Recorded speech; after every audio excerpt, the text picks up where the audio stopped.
What I'm about to show you guys is shocking, so viewer discretion is advised, and this is the reason why The Rock is never coming back to wrestling ever again. Look at the state of this man, you guys. I've never seen The Rock this frail, skinny, old. I mean, he looks like he aged about 5 years in the last year. I mean, bro, he was literally wrestling last year at WrestleMania. Damn, man, this is actually insane. Look at him, bro. Look at him right now. And this is, oh man, I'm about to pop off at this, man. Do you guys understand how old The Rock is right now? The Rock is probably like, what, 53 years old, pushing 54. He just had one of the biggest, roles in his entire life. He came out essentially saying that he had like a lung disease, right? I mean, no, sorry, not a lung, a heart disease, a coronary heart disease or something like that. And I've been looking around at his like interviews where he's talking about everything like that, right? So like, for example, my grandfather was a tough guy. He had all these aches and pains, refused to go see the doctor. What was the pain? Cancer. It had metastasized to a point where there was just no going. Dwayne John, The Rock. I highly suggest you guys watching this video right here, because like he's like explaining where like his biggest issues come from. And honestly speaking, being 50 years old and obviously, doing heavy lifting and carrying all that extra weight, especially muscle mass, because the muscle mass is extra tissue that your body has to like, pump blood for, if it's like fat or whatever, it doesn't really need that much oxygen, you know what I'm saying? But ultimately, add on top of the fact that he's like 50 years old and like 240 pounds of steel, like, like just ruthless muscle, he's not 25 no more, you understand? His heart can't keep pumping like that. And obviously, add on top the fact that he's probably using not to mention testosterone amongst other probably, PEDs as well, for certain roles that he has to do, especially like Black Adam. He was in crazy shape for Black Adam. But yeah, I mean, this is a great interview with Mark Hyman, MD. I'm really surprised it only has 100K views. I mean, maybe that's why like a lot of people don't even know about it. But like, this is really like what I want to talk to you guys about. And this is the reason why The Rock is not around. As much as I want The Rock to come back, I want the If Yes Smell to hit. I want him to walk down the ramp like he did, like in 2024. What was it, February up until April? Like that run that he had, bro, it put SmackDown on the map, and it single-handedly pushed the WWE into another level. And unfortunately, the WWE wasn't able to capitalize on that momentum, and as soon as The Rock left, I mean, we were just left with shambles and trash, I've always been a big proponent, right? A big advocate, a big heels advocate, if you will, for the final boss to have wrestled against Roman Reigns. I think that match was the match that we all should have had, because if you think about it, right? What happened after The Rock came back and he wanted to go after Roman Reigns, the guy with the perfect eyes, the perfect beard, okay, not today. But he essentially came back and he challenged for the title, right? He told Cody, guess what, Cody? You're going to have to go into the ring and you're going to cut a promo and you're going to say, look, I won the Royal Rumble, but I'm going to step aside like a good little servant for the final boss. And that is exactly what he did, right? Initially, he stepped aside and The Rock's music hits. And look at like Roman's face. Let me hear it. Oh, too good. Too good, you guys. This is just too good. I'm saying, like, this is literally too good. And then like The Rock comes back. I mean, look at the shape of him, man. Look at the shape. Compare this to this. I mean, Rock, what happened to you, big bro? Like this ain't it, bruh. And like, I'm feeding into the issue here. I hope you guys understand this, right? I am feeding into the issue of The Rock having heart problems, because I want The Rock to look like this 24/7, no matter his age, right? And like, it's already amazing that he looked like this at 53 years old, wrestling at WrestleMania 40 or 52 or 51, whatever, right? He looked that amazing, and like, honestly speaking, he looked better than he's ever looked on that night. He looked bigger, stronger, more muscular than ever before. Like, he wrestled against John Cena and CM Punk at Royal Rumble. Look, he didn't look like that at all, So I'm feeding into the issue of him trying to like live up to the standard, and like, we're pushing a guy who's like pushing 60 years old. You know what I'm saying? Like, it's really not good for us to do that. And like, my biggest problem is that we had one last opportunity, one last moment to just do this, right? To do this properly, and we didn't. You understand? we didn't do it. Why? Because we wanted to feed into the Cody crybabies. And look at him right now. He's smiling and stuff like that. He's maybe like a little bit too tan as well. But like, look, no matter what it is right now, the muscle that he lost, no matter what he's going to hop on, like the thing is this, he's already lost that muscle. So for him to go back and hop on some juice, train like he did to get the muscle back, look, for what? For what? You know, for what? He's not even going to come back and wrestle, you know? I mean, he looks good in here, but like, you know, he's wearing like oversized t-shirts and stuff like that. But like, the thing is this, right? I've always said The Rock should have wrestled against Roman for the sole purpose so that we can have this match for like, just for once in our life, all right? And I understand it. Look, Cody won the Royal Rumble. It didn't make any sense. But let me tell you what, man. Let me tell you what. When Cody Rhodes won the title off of Roman Reigns at WrestleMania 40, what did he do with it? He went on and he feuded with Kevin Owens and AJ Styles. That's it for an entire year. Up until like John Cena came back into the picture. That was it. I mean, did we really have to like, you know, forget about this match just because we could have AJ Styles versus Cody? Cody versus Kevin Owens?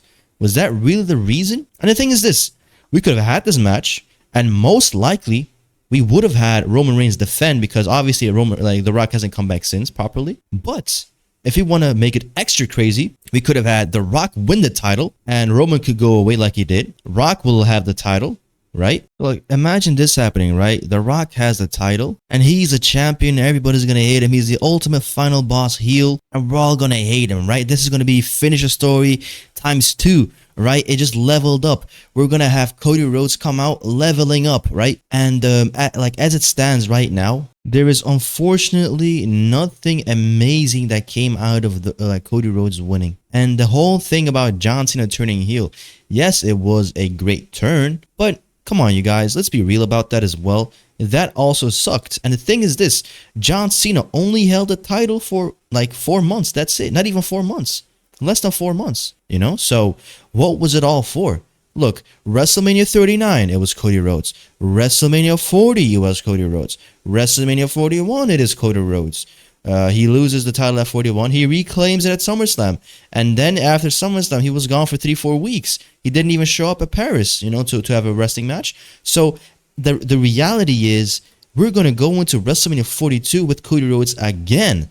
So let me tell you this. Would it not have been amazing if we had The Rock as a champion, barely showing around, and then Cody Rhodes, he wins the World Heavyweight Championship at WrestleMania 40, right? He takes care of business, yada, yada, yada. He takes it off of like, what is it, like Seth Rollins, who had it at that time. You know, he's going to have a title and everybody's going to be happy. It'll kind of feel like he is a champion. He kind of did finish the story, but not really. And then ultimately, The Rock is going to come back and, you know, let's just say Cody's going to have a match with The Rock. And then, you know, let's just say The Rock is wrestling against Cody, right? And The Rock is cheating, hitting with the belt. All of a sudden, Roman Reigns comes out and like he takes the, like he helps Cody Rhodes beat The Rock. Cody becomes a champion, and then we're gonna have Cody versus Roman Reigns for the third time. For the second time by that point at the next year's Mania. And look, it's much better as it is. You know what I'm saying? So I'm only asking The Rock to win a title maybe like once, right? And then only try and defend it one more time at whatever it may be, SummerSlam or the Mania after that, whatever it may be. Yes. The thing is this, right? Oh my God, is The Rock going to really hold the title for that long? Let me tell you this. When is the last time essentially Cody Rhodes had the title and he was defending it on a week to week basis? No. Like at best, Cody Rhodes defended it like at occasional PLEs. I don't think Cody Rhodes defended it like at every single PLE. So, you know, as much as we want to say that he defended like the title a lot, but at the end of the day, it was still against two or three people at max. I mean, like, look, he had a match against Gunther at Crown Jewel and Kevin Owens and AJ Styles. That's about it. And you know, if you want to be that cheeky, let's just say John Cena as well, right? That's about it. So ultimately, we wouldn't have lost that much, and we would have gotten Cody Rhodes over even more. Then you can say, well, you know, like people might get sick of Cody Rhodes or yada, yada, yada. Look, you can make it work. You can make it work. Understand? You can make it work. I mean, you're the WWE, right? You can make it work. You guys are smart people, right? But unfortunately, we are at a spot where we missed out on this match. We missed out on Roman versus Rock.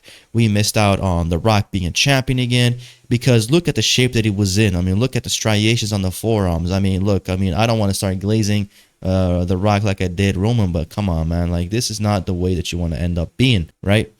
because this all just signals the end of the final boss as we know it, and him not coming back like he did, you know, for John Cena to have him turn heel. For him not to come back and help John Cena turn back babyface, that is a big issue, you know. So that is a big indicator why he's gone. And he also said at the Pat McAfee interview where he's like, yeah, you know, the job of the final boss is actually done. So I'm like, okay, you know, this guy's forever gone. I had high hopes. I really had high hopes for SummerSlam. But after SummerSlam, I'm sorry, guys, even I can't do it, bro. And the thing is this, I also want to address this goofy hate that The Rock is getting. For what exactly? For what? Let me tell you this. Look at this clip right here. And let me tell you how much of a freaking idiot somebody like Penguin Zero is. It is Sunday night, approximately 11. It is Cheat Meal Sunday for all of us around the world. So here, and the reason why this is history, because this is the very first that I have ever tried an In-N-Out or In-N-Out fries or anything from In-N-Out for that. Now I picked up through the drive, some buddies of mine never tried it, so this is first. That's such a convenient excuse. I've been through the drive-thru, but I've only ever picked it up for other people. And like, this is the type of hate I'm talking about, you guys, right? Like the whole idea that The Rock went into In-N-Out and he forgot about it. My first ever In-N-Out experience, The Rock, like, you know, like 4 million like views. Everybody's like starting to unfollow him, right? And like the thing is why, man? Just because a guy forgot about like going to In-N-Out? I forgot. You haven't forgot. Like I bet. Right, the haters that unfollow them, I bet they forgot about the time they haven't went into In-N-Out. And stuff like this is merely just a reason to hate, all right? If you're going to hate a guy for forgetting that he went to In-N-Out in 2011, 12 or something like that, and he posted about it on his like damn Instagram here and there, and you're gonna have these smart ass nerds who are gonna sit here and say like, oh my god, yeah, he actually did went to do you know, like do a pickup at In-N-Out, but he actually, you know, like, shut the hell up, man, you know. And now we have Greg Doucette calling him out for like, yeah, you know, he's like trying to like, you know, blur the lines if he's natural and not. Come on, you guys, come on, all right. It's clear he's on the juice, all right. He's 50 years old. He's on the juice. It doesn't take a rocket science, but does it really take away from the dedication, from the discipline, from the drive? It's about power. We stay hungry. We devour. Put in the work. Put in the hours and take what's ours. Black and Simona, my veins, my culture banging. Was strange. I changed the game. So what's my motherfucking name? Rock. Got that desecration, defamation. Put it all into the masses. Face to face. Now we escalating. Oh man, I lost myself for a little bit. But yeah, I mean, like, notice how hard he seems to. You know, like stuff like this. You know, like he's just like critiquing everything that he does. And like they're gonna talk about Black Adam being a flop. I don't think Black Adam was. I mean, I like Black Adam. I would have loved to see Black Adam versus Superman. You know, that would have been a great movie, I think. But you know, guess what? It is what it is. I guess a few nerds will disagree with me on that. You know, and then you know they're gonna critique him about his 1 hour podcast with Joe Rogan where he talked about his like, you know, college days, wrestling startups, yada yada yada. But I guess it wasn't good enough for people, right? They want The Rock to bend over, right? Spread his behind open. Let you guys enter him, and after you guys are done with him, you guys want him to give you guys like each $1 million, and after that you guys want to see him homeless and like just like spiral out of control, you know, lose his family. That's what you guys want, and only then will there be a small percentage of people that say, oh yeah, you know, I guess the apology is now justified. And for him, for him to do what he's already been doing to get him like to the top of what, you know, like where he's at. He like had 400 million followers on Instagram, and now like they're like, oh my god, this is advertisement, bro. This guy, what do you think? What do you think he's gonna post selfies while he's fishing? I mean, he did that, but yeah, like, look, are you gonna be mad at him for using his platform to promote his own like whiskey brand or like his own matches at WrestleMania?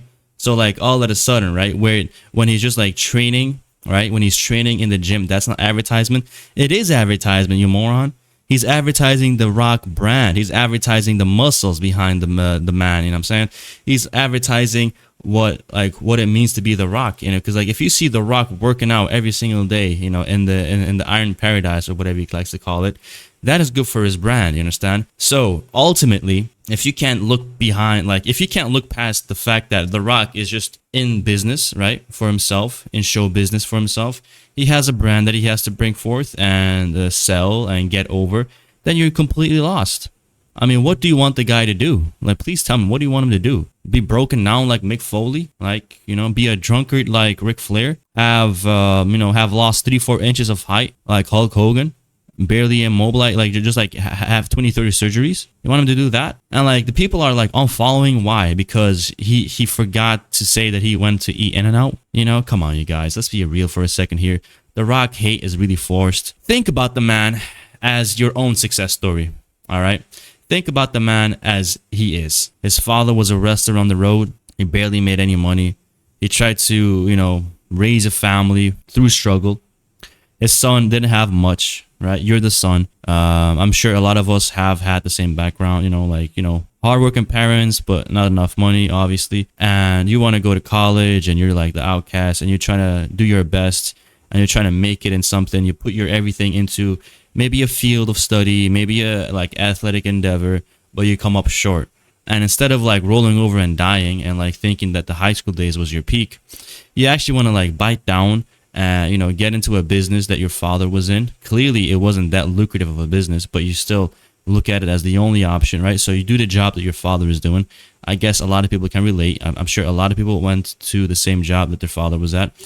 You know, I had a few talks with my dad as well back in the day. I was like, you know, dad, you know, like, you know, shit ain't looking too good for me, brother. You know what I'm saying? Like, let me do the same job you do. You know what I'm saying? So, ultimately, I didn't go into the same job as him. But look, he went into the same business and he came out looking a billion times better than his father, right? He outshined his father. He actually made it work for himself, right? And that is commendable, right? That is respectable. If you can't respect that, I don't know what you will respect, you understand? So ultimately, when he becomes The Rock, when he becomes the champion, when he becomes the people champion, when he leaves the WWE and goes into another world that literally nobody's ever seen him in, all right? Nobody's ever had like a big time Samoan like him or like, Samoan, break into Hollywood like that. He made it work for himself. People want to hate on him. People say, oh, yeah, you know, he plays the same character all the time. I mean, like, the thing is this, right? Nobody's complaining about Al Pacino. Nobody's complaining about Robert De Niro playing mobsters all the time, you know? Nobody's talking about, like, everybody from the Sopranos cast being typecasted. I mean, there is a typecast, you know, like what? Like, how many chameleon actors are there? You understand? Like, come on, like what? Johnny Depp, Christian Bale, Joaquin Phoenix. I mean, come on. Are you going to tell me every single one of their movies has been successes? Hell no. So it becomes a business of success. You have to make it work. You know, it's not so much so a dedication to the art form. It's more so, you know, putting asses to seats. You know, it's as simple as that. It's the same business, but just a different medium. And The Rock understands it. And obviously his new movie, The Smashing Machine, I'm really looking forward to seeing that movie. It looks like it's very promising. Right? It really looks like it's very promising, but we'll see. I know Mark Kerr. I follow MMA. It looks like a great movie. I'm sure it will be a great movie. I'm sure a lot of people will give him positive press. I think he will gain a lot of good favor with the retards. I think he will start regaining some followers again. And like, there's been like some controversy about like the whole like Samoan Islands being like, you know, burned down, like Maui Islands, and like that he's gonna donate with like Oprah Winfrey or whatever. Look, he donated the money. Just get on with it. You know what I'm saying? Like, come on, bro. Like, the guy tries to do good, and there's evil right behind it. Oh yeah, it's a tax write-off. Okay, you know, how about you tax write off $1 million? You know what I'm saying? Crazy, bro. I'm just deeply saddened by everything. I'm really deeply saddened that we got to miss out on one of the biggest storylines of all time. You know, The Rock still made it work. We got the final boss out of it, but still, man, it's just something that I just can't move past. You know what I'm saying? Like, yes, he tries to make it work by being the final boss, like a corporate type of image, by getting himself involved with Cody and like Cena and stuff like that, you know, Travis Scott. But ultimately, guys, it ain't the same. We missed the boat. We really, truly missed the boat. And that episode on Raw Netflix 1 was just proof that he's completely done with everything. You know, he came out, he congratulated Cody, he congratulated Roman. There's no more plot lines, no more beefs, no more nothing. And that's about it, you guys. I'm the Heels Advocate, and I'm out.